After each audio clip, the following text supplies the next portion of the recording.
So next up, we're doing cash flow under pressure, what leaders must do now. And please welcome CLA's Managing Principal of Office, Nicola Ellam.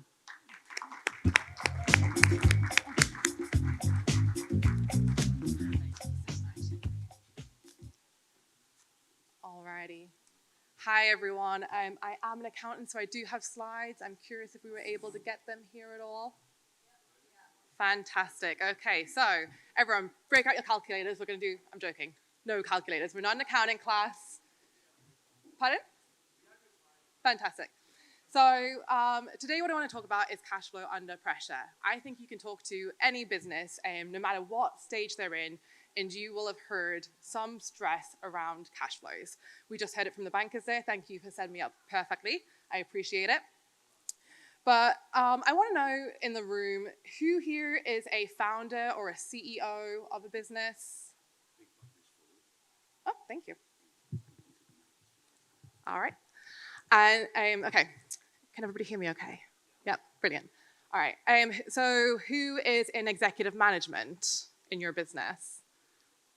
Okay, fantastic. So you've got some hands around the room. So hopefully to you, cash flows aren't a surprise, but and maybe some of this resonates, but hopefully we can give some tips to the teams on how to manage this under pressure. So an important thing, okay, companies do not fail because they're not profitable. They fail because they've run out of cash. That is a fact. 80% of businesses, according to the Small Business Administration, will fail because they run out of cash. Why is that? Okay, we know that there are higher costs. There is a lot of volatility in the market. There's high interest rates, tighter credit, slower paying customers. All of these can really put stress on your cash. And it's not just the economy, right? So we just heard from some bankers. Our bankers are not tolerating mistakes these days. Our investors are not tolerating them, right? Our investors want proof, and our bankers want some results and some finance. So it's extremely important that we're keeping on top of this. And cash pressure is not a finance issue. I want to be very clear on that. This is not that you can't manage your finances. It is a leadership issue.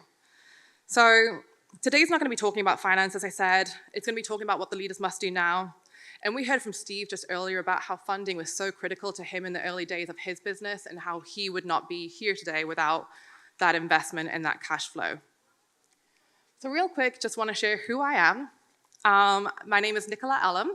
I am the managing principal of our New York and New Jersey offices here at CLA. CLA is a top 10 public accounting firm. We have 130 offices and over 9,000 employees. We have an office right here in Garden City, Long Island, and I have some of my amazing team members here today.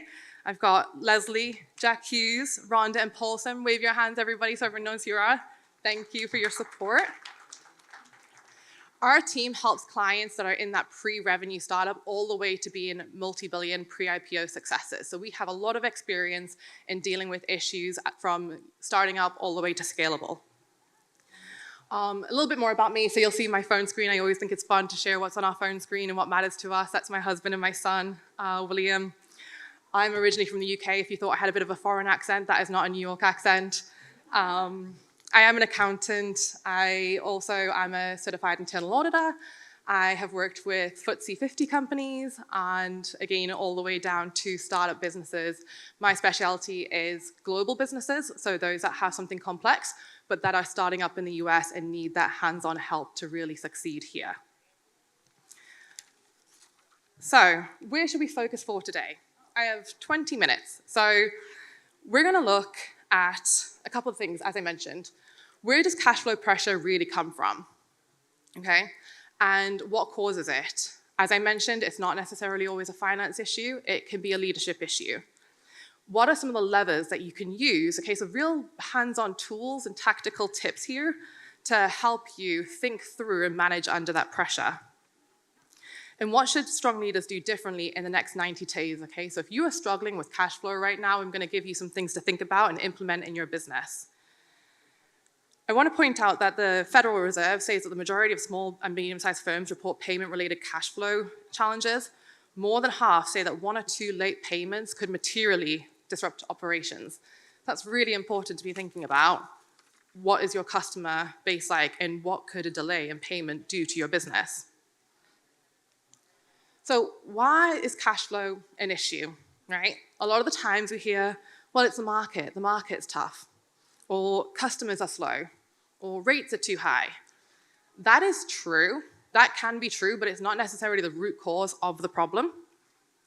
A lot of the pressure can come from internal blind spots, such as overly optimistic forecasts, right? How many of us have thought, oh, I'm going to start doing something, I'm going to sell something, I'm going to be really successful at it?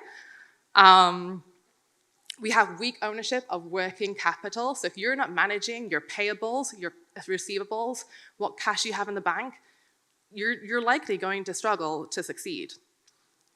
We're making decisions in silos. So you as a founder, as an executive management, how much are you collaborating? How much are you working with your finance team, your HR team, and you're managing overall? And then if you're in a high growth mode, a lot of businesses struggle with the growth and the cash flow and managing that, okay? So how do you grow while still maintaining that dollars, because you do need to invest in your business. So I wanted to throw some statistics in here. I thought this was really interesting. Only 34.7% of businesses will survive 10 years. That's quite a small proportion. And what they say, as I mentioned, 82% fail because of cash flow problems. 75% of venture-backed companies never return cash to investors, often despite strong revenue growth, right? Revenue and cash are two different things. That's normally due to, again, long working capital cycles, aggressive growth funded by the cash burn, and poor visibility into timing mismatches. In summary, profitability does not equal cash, profit is an accounting measure, and cash flow is a timing problem. So moving on, whew, that was bright, sorry about that, to some of the levers. So these are 5 things that we're going to go through. You can use these regardless of the size of your business. So the first one, visibility. If you can't see it, you can't manage it. How many people here get real-time or weekly cash flow updates? I don't see a hand. Oh, one hand, okay. Good, well done. So the majority of business, oh, I see another, good. So the majority of businesses are relying on financial statements for potentially their year-end tax return, or they're looking at maybe quarterly or monthly and thinking that that is an okay timeline to be managing your business. That is not giving you data quick enough. You really need to know when issues are going to arise, and they're called key performance indicators for a reason. If you have the data and you can start to see when the trends aren't working, you can act. And as leaders, you need to act on things when they start to go awry. You also need to understand the figures, trust your team, have that reporting so that you can make those quick decisions. What we should expect to see is rolling cash flow forecasts. What is it for the past 13 weeks? How is that looking? How does that trend seasonality? Where are my payments going to have to go to? And then thinking about ratios like working capital, operating cash flow, and the current ratio, those are much more impactful when you're viewing them on a real-time basis. If you're looking at something 30 days prior, you're not going to be able to respond quick enough. All right, so speed. Speed is when 2 companies have exactly the same revenue, exactly the same margin. One will survive while the other fails. What is the difference? It's because of the days to invoice, the days to collect, and the speed of decision making. Your cash conversion cycle is your competitive advantage. We heard from the Bank of America gentleman. Is that a good client, right? Do we need that? Are they per paying customer? You have to be making those decisions and be timely in those as well. So we need to be thinking about how fast can we bill, how fast can we collect? And this would be, again, collaborative decision amongst departments. It's not necessarily our sales team who are driving that. It's not necessarily finance. It is us together as an executive management team. All right, discipline. So cash discipline really starts with you. You are the leader, and every decision that you make matters. When you are under pressure and you're having to decide where to spend those dollars, you need to decide, is it an additional hire? Is there an IT tool? Your team will follow you, and you will set the tone. So if you're not managing your cash properly, how can you expect your team to? Every dollar has a job, and every spend has an owner. Every exception to that needs a justification. So a lot of companies, when I say a lot, 38%, not really a whole lot, bake cash flow into the executive committee's compensation. That's typically for medium to large businesses, but it's something to consider. Who is owning it and how will they be accountable to it? Again, a lot of the times we see people for compensation thinking about revenue growth and EBITDA as metrics, but those don't tell the full story, and it's really cash that can be really critical in those times. All right, trade-offs or sacrifices. So leadership's not easy, and you are building your business because you're able to make tough decisions. Cash flow can, unfortunately, force difficult decisions. They force trade-offs and they force sacrifices. So will you go for growth or will you go for liquidity? Will you go for speed or perfection? And do you want capacity or flexibility? The question's not, can we afford this? But the question is, what are we willing to stop, slow, or say no to in order to get ourselves in a better position and stabilize our cash flow? And then the final one, ownership. Who here has said to one of their employees, you own cash flow? No one. Okay, who here thinks it's a finance responsibility? Because that's typically where we point to, finance. But does finance really have the authority to be determining whether we can a client that is not a good paying client? Do they have the authority to deal with our sales department and say, hey, you need to get on the phone and collect that revenue quicker? Typically, no. We have not really designated ownership of the cash flow, and therefore, nobody is making those decisions and acting quickly. It shouldn't be you. You should be running your business. You should be overseeing everything. It is a smart decision to dedicate somebody to monitor your cash flow and to have the attention from you. So weekly attention, right? If you get that weekly reporting, you get the weekly attention. When leaders pay attention, it gets managed. And when they personally review it, it gets protected. So I would highly recommend you leave, with anything, designate an owner to your cash flow. All right, so that's my 5 levers. As I mentioned, we'll give a quick 90-day reset. And I said reset and not a transformation. A reset is something different. We're not going to change everything that you're doing. We're going to think about some small plans that we can put in place in the next 90 days. If you are under pressure right now, that can improve your position.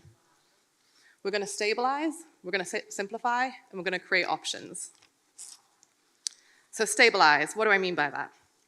We're going to implement better reporting, right? Weekly cash flow forecasting. The tools are out there, the systems are out there, your competitors are likely getting it, so why can't you? This will help to improve your visibility, and it will help you to focus on your dollar spend. I want you to be aggressive on collections. Relationships are important, but getting paid for the work or the product that you offer is also important.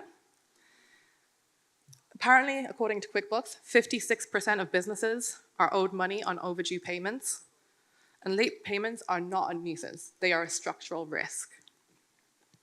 Next, we're going to simplify. Complexities in your business can hide problems.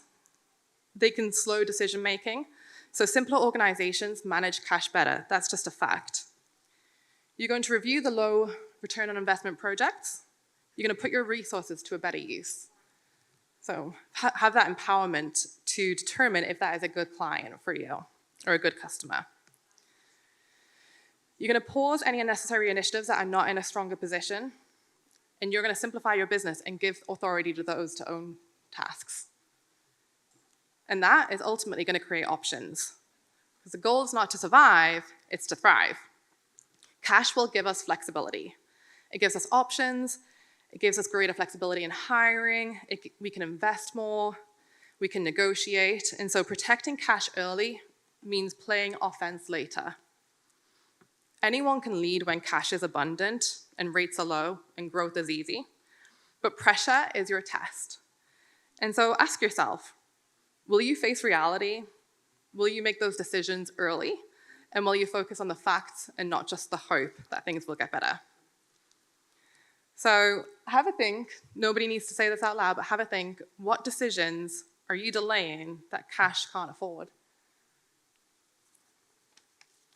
And I am 3.5 minutes early, so that is my presentation. Thank you. Any questions? Alrighty. Oh.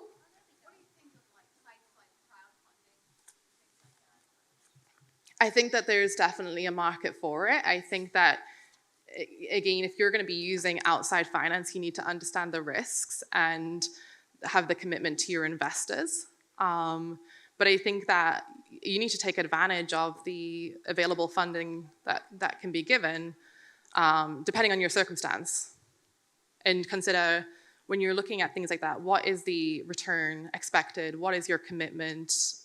And figuring out whether that is the right decision for your business, or is it going to put you in a worse place financially.